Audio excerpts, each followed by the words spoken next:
En 2026, le marché de l'occasion est frappé par trois phénomènes. Le premier, le durcissement du malus au poids. Le seuil est abaissé à 1500 kg au lieu de 1600. En numéro 2, on a l'exclusion du critère 2 dans les grandes métropoles pour ce qui concerne les moteurs diesel. Et le troisième, c'est l'arrivée des citadines électriques à moins de 25 000 €. Donc, je te présente le top 10 des voitures qui vont avoir la plus grosse décote en 2026.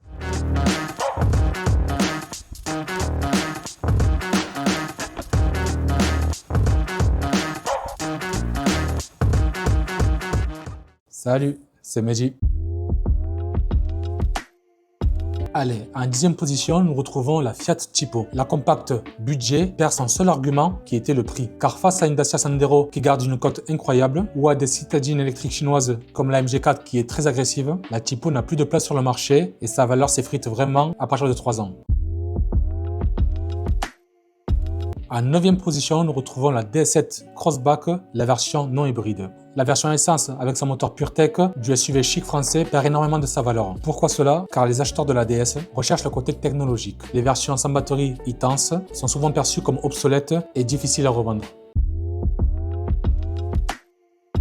En 8e position, nous retrouvons l'Audi Q7 avec le V6 TDI. Malheureusement, ce mastodonte est victime de sa corpulence fiscale. En 2026, posséder un Q7 en occasion coûte plus cher en taxes et en stationnement à cause des tarifs SUV en ville que ce que le véhicule rapporte en prestige. En 7e position, nous retrouvons la Peugeot 508 avec son moteur PureTech de 180 et 225 chevaux. La berline française, bien que magnifique, souffre de son format et de sa motorisation. Mais pourquoi cela? En ce moment, le marché sature des berlines thermiques que plus personne ne veut. Sa décote s'accélère car les flottes d'entreprises en leasing s'en débarrassent massivement pour passer en tout électrique.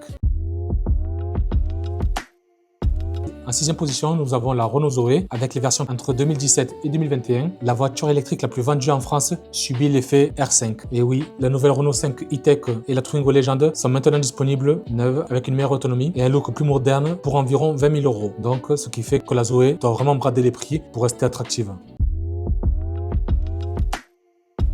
En 5e position, nous retrouvons le BMW X5 xDrive 30D. Le roi de la route devient maintenant un paria urbain. Avec un poids dépassant largement les 2,2 tonnes, il est la cible parfaite des taxes sur le poids. Et avec son moteur critère 2, ça lui fait maintenant en 2026 tous les portes des centres-villes comme Lyon, Paris, Strasbourg, etc.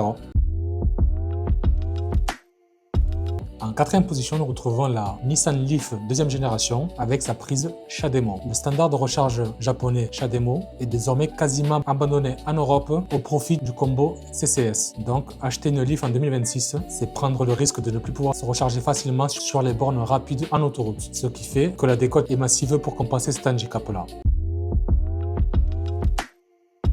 Allez, rentrons dans notre top 3 maintenant. En 3e position, nous pouvons retrouver le Jaguar E-Pace. Le premier SUV électrique Jaguar est devenu le cas d'école de la décote. Et pourquoi ça? Sa vitesse de recharge est limitée par rapport au standard 2026. Donc le résultat, c'est que sa valeur de revente a été divisée par 3 en seulement 4 ans d'utilisation.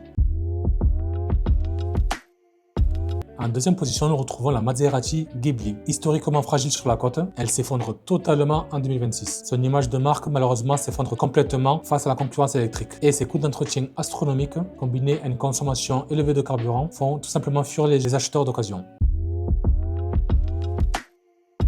Et on finit avec notre numéro 1 qui est tout simplement la Porsche Taycan première génération. C'est le record de dépréciation dans le segment luxe. En 2026, les modèles 2020 à 2022 peuvent perdre jusqu'à 60 à 70% de leur valeur initiale. Tout ça à cause de l'évolution des batteries et l'arrivée de la 2e génération des Taycan qui sont bien plus efficientes. C'est tout ça qui rend la première génération complètement dépassée technologiquement pour les acheteurs d'occasion. Voilà, c'était mon top 10 des voitures qui vont avoir la plus grosse décote en 2026. Dites-moi en commentaire si vous avez ces modèles ou si vous avez pour but d'en acheter un. Donc maintenant, n'hésitez pas à liker et partager cette vidéo. Ça aide énormément pour le référencement. C'était Mehdi, je vous dis à très vite.